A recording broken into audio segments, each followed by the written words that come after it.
CNN, BBC, France 24, BFM TV, LCI, TF1, Deutsche Welle, ABC, j'en passe, vous pouvez citer d'autres chaînes. Ce sont des chaînes de propagande. Ces chaînes ont toujours véhiculé des fausses informations au profit des Américains et des Européens. Vous savez que ce sont des ministères des Affaires étrangères des différents pays d'Occident qui gèrent ces médias que je viens de citer. Et ces médias sont là pour laver l'image de leurs différents pays, quoique, les amis, et tromper l'opinion publique mondiale sur ce qui se passe dans le monde. Donc, si vous êtes en Inde, vous êtes en Chine, vous êtes au Japon, vous êtes quelque part dans le monde et que vous suivez ces médias, ce qu'ils vont dire, ce qui concerne l'Ukraine, vous allez avaliser, parce que vous allez vous dire, mais attends, ils zappent ici, ils zappent là-bas, mais ils se coordonnent parce qu'il y a une agence qui travaille avec eux. Ils font du narratif. On écrit que vous devrez dire ça. Regardez l'angle de traitement de l'information. Donc, les lignes éditoriales changent par rapport à leurs intérêts.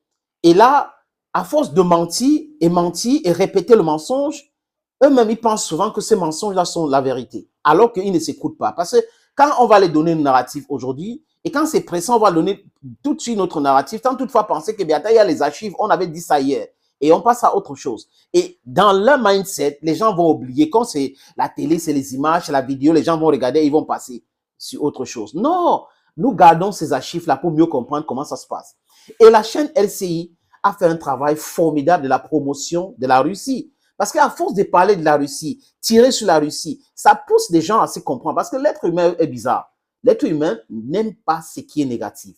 Donc, à force de répéter un truc, les gens se disent, mais attends, pourquoi est-ce qu'on est en train de noircir la Russie? Pourquoi est-ce qu'on est en train de noircir l'Afrique? Moi, je dois aimer ça. La Russie doit être faible. L'Afrique doit être faible. Et cet instant de protection surgissent en tout le monde. Et on commence à se dire, oui, on va, oui, non, les gens sont faibles, c'est pour cette raison que c'est, et on les attaque, on les insulte tous les jours. Mais que non, ils ont aidé les gens à avoir la sympathie pour la Russie, la sympathie pour l'Afrique, pour comprendre que non, ces gens n'aiment pas l'Afrique, ces gens n'aiment personne. Entre eux-mêmes, ils disent qu'ils sont des amis, ils sont otaniens, ils ne s'aiment pas. L'Hongrie de Viktor Orban est menacée tous les jours. Les gens qui font front, qui veulent voir les choses autrement, sont menacés de sanctions. L'incohérence de ces gens-là, c'est quoi? C'est le Yémen. Regardez le Yémen. Qu'est-ce qui se passe au Yémen? Les gens meurent tous les jours, ça ne les émeut pas. Personne ne penche de petits droits. Regardez la Centrafrique, divisée pendant des années, ça ne les intéresse pas. C'est des autres-là prospèrent parce que ça les aide à piller ce pays de sa richesse. Regardez le Burkina Faso, le Mali. On peut citer d'autres zones en Afrique. Le Soudan, ça ne les intéresse pas parce que la diviser pour mieux régner, c'est machiavélisme, non, les amis. Ces divisions-là profitent à ce genre-là. Et du coup, ils ont passé leur temps à faire cela. Et aujourd'hui, ça leur retombe. On their face, pap like that, dear friends. Et en Europe ou en France aujourd'hui, laissez-moi rire, les amis, parce que ça brûle, ça les chauffe. Il y a une radio, oui, qui fait aussi de la radiovision, qu'on appelle Radio Sud, ou Sud Radio, voilà. Et cette radio fait mal en Europe. Je ne sais pas qui a cette radio, mais ça doit être des gens qui aiment la vérité, les gens qui font le travail du journaliste, les gens qui font le travail de la presse simplement, qui ne sont pas nourris par le Quai d'Orsay ou le département d'État ou le Pentagone. Non, ils font leur travail et rien que leur travail. Ça peut plaire, ça peut déplaire aux Russes ou aux Américains ou aux Européens, mais c'est leur travail. Et les amis, aujourd'hui, il y a cet ancien colonel qui a travaillé pour le temps, qui est Jack Beau, qui explique simplement que c'est LCI, la chaîne qu'on appelle LCI, a plutôt fait de la promotion de la Russie en pensant que elle était en train de faire de la propagande, elle était en train de ternir l'image de la Russie. Les amis, je vous suggère de regarder cet élément de Jacques Beau sur Sud Radio. Je vais revenir sur la question de la Le désinformation. titre, c'est quoi? Les médias C'est une chose occidentaux sont pris intéressante. à leur propre piège de la En temps de désinformation guerre, dans la les crise. deux parties dans le conflit ont toujours essayé de masquer leurs intentions, à modifier les perceptions. Ça s'appelle la guerre de l'information. C'est la guerre d'information. Et on a un mélange de propagande et de désinformation. La propagande, je le rappelle, c'est valoriser ses points forts. Propaganda est, ce qu'il faut propager. Donc c'est l'information qu'il faut propager. Et puis la désinformation, c'est de tromper l'adversaire sur ses intentions. Donc techniquement, un défenseur, il a tendance à accentuer la propagande, parce qu'il essaie de montrer combien il est fort, et de mettre en avant ses forces pour dissuader l'adversaire de l'attaquer. Et l'attaquant joue généralement beaucoup plus sur la désinformation, parce qu'il essaye de montrer combien il est faible, combien il est incapable d'attaquer, combien sa conduite est faible, combien il n'a pas de missiles, combien il n'a pas d'artillerie, combien il n'a pas de chars. Or, vous constatez que ce discours-là, c'est pas les Russes qui le font, c'est LCI. Ce sont les Occidentaux qui ont fait la désinformation. C'est ça que je dis souvent aux Russes. Je dis souvent aux Russes, remerciez LCI et BFM TV. Ce sont eux qui ont, en réalité, montré l'image d'une Russie beaucoup plus faible qu'elle n'était, et probablement induit enfin, c'est pas simplement eux, bien sûr, parce qu'il y en a bien d'autres qui ont participé, mais puisqu'on est en France, c'est un peu ce que vous avez cité. Et d'ailleurs, ça se voit dans le problème des missiles. Vous voyez, depuis mars 2022, nos médias racontent que la Russie n'a plus de missiles. Ils avaient déjà tiré les premiers en février 2022. Ils ont même, vous vous rappelez, pardon, je dois le dire, cet épisode était sur SCI, où il y avait un char maquette qu'ils ont démonté, et on a dit, voyez, les Russes manquent tellement de chars, ils sont en train de réarmer un char qui, visiblement, pour un enfant de 8 ans, était une maquette. Donc, on a joué avec ça. Et la conséquence d'avoir dit que les Russes n'avaient pas de missiles, et vraiment, vous pouvez regarder, j'ai regardé depuis une année, on répète constamment qu'ils n'ont plus de missiles, qu'ils n'ont plus d'artillerie, ils n'ont plus rien, mais ils continuent à tirer.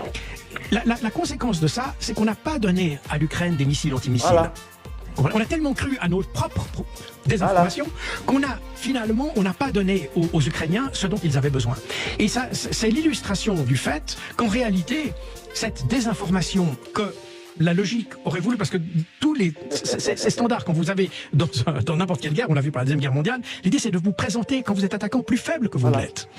Et c'est exactement ce qu'ont fait nos médias. Donc c'est paradoxal, et on pourrait dire que LCI ont été les plus grands supporters de Poutine en réalité.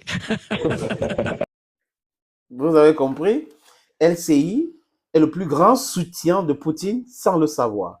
Parce que, comme le dit, nous le disons sur cette plateforme tous les jours, les amis, nous ensemble, ils mentent. Et en mentant, ils se font mal. Parce que comment une chaîne peut compter le nombre de missiles que détient un pays comme la Russie, sans toutefois faire un travail, sans toutefois nous dire que leur source, c'est le ministère de la Défense russe qui les a donné cette information. Ils vont nous dire que c'est le MI6 qui les a donné l'information. C'est la CIA qui les a donné l'information sur le nombre de missiles russes. Alors que les Américains eux-mêmes officiellement disent qu'ils ne connaissent pas le nombre de têtes nucléaires que détient la Russie. Ils ont le nombre que la Russie les a donné. Maintenant, vous voulez faire la guerre avec quelqu'un. Vous pensez que la personne va vous dire le nombre de buts, le nombre d'armes, le nombre de chars, le nombre qui détient? Non, il ne va pas vous donner les chiffres exacts.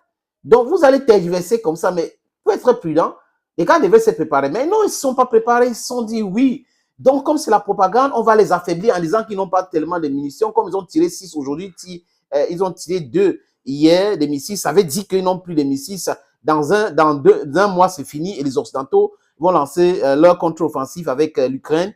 Ils vont reprendre tous les territoires récupérés par Moscou. Que non? They saw their Waterloo instead.